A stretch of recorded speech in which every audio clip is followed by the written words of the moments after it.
Hi, Melina from Yogeek here. So this is your Sneak 'em In video, and I'm going to talk about internal and external rotation of the shoulder.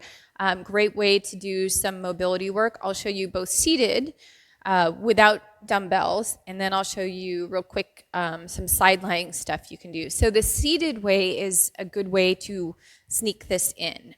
So say you're at your computer or on the couch or something like that. Have a pillow. That will be useful.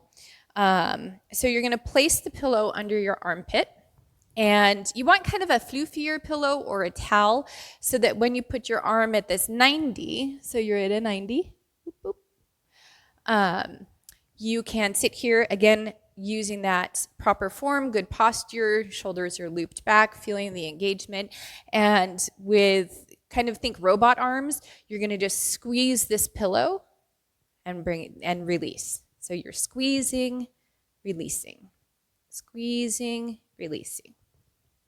So that's more of working on internal, little strength. We'll get into the mobility in a second. For external, you can keep the pillow here, and I'm just going to hold on to it so it doesn't slip. And then you're going to rotate out and come back, out and come back. And as you open up through this external rotation, I want you to check in with the shoulder, and you'll make sure that you didn't start rounding in.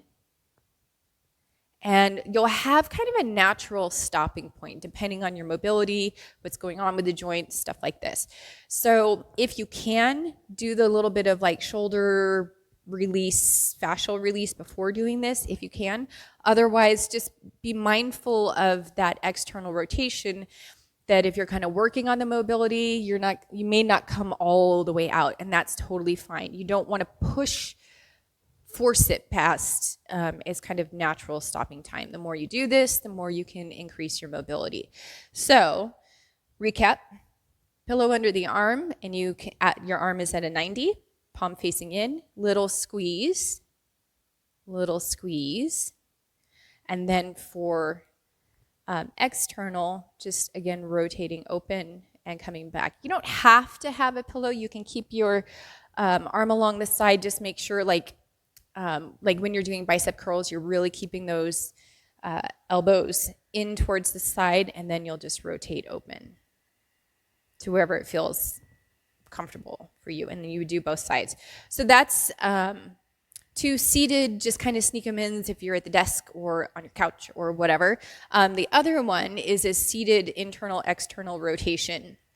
So I prefer doing this one sidelining, but I wanted to give you the option seated.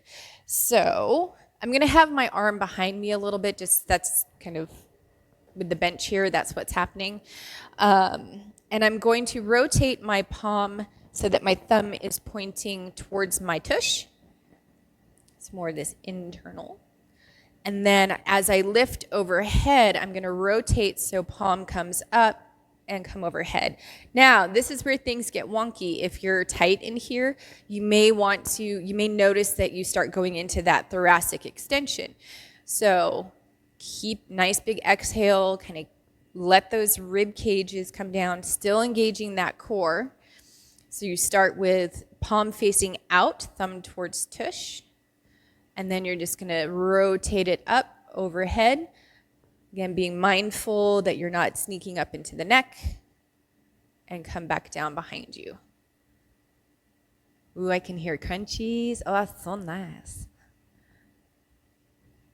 So you may feel a stretch, like even coming into your bicep. And it's not floppy arms. You're keeping it as straight as possible and just going within your range of motion. Okay? So those are two seated ones that you can sneak in. You can sneak those in. And I'll show you some sideline ones as well. Same exercises, basically, but you can add a weight. So for internal rotation, you're going to bring your bottom arm kind of close in towards the torso, still at that 90, head is relaxed onto a pillow, neutral spine, core still engaged, and you're just going to rotate it up and down. So this is for internal rotation. Now, if you're like, meh, I could do a little weight, choose a weight that's appropriate. Again, this isn't like max weight sort of thing. And the tricky part you may find on one direction, you may find that you get a little wibbly on the way up or a little wibbly on the way down. I tend to be a little wibbly, that's an official term, on the way down. So you want to think nice, slow, and controlled for that.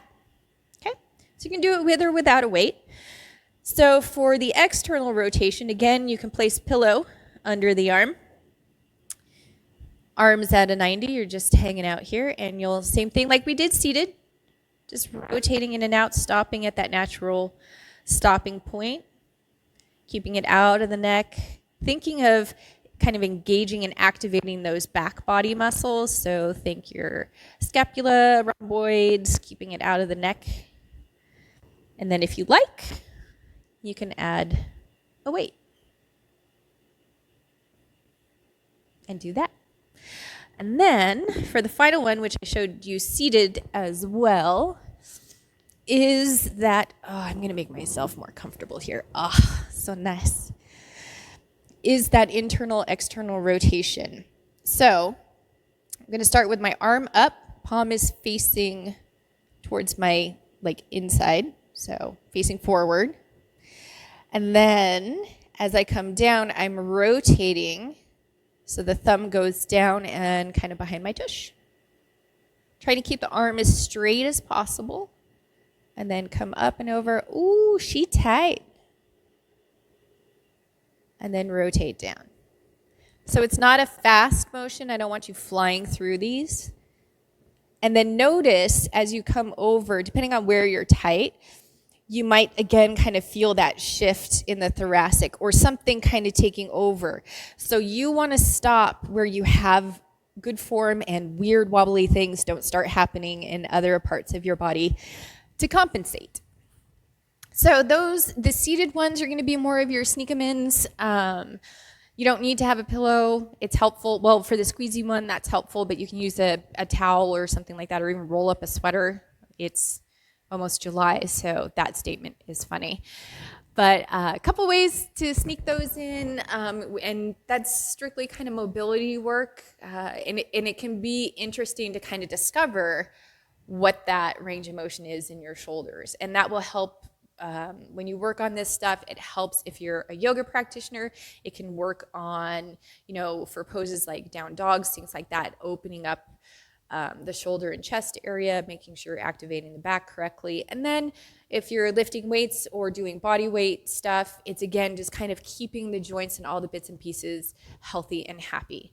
So those are a few sneak-em-ins for you. As always, if you want to see something specific or have questions, shoot me a comment or a message, and I'll see you next week. Have a wonderful weekend. Take care. Be well. Much love.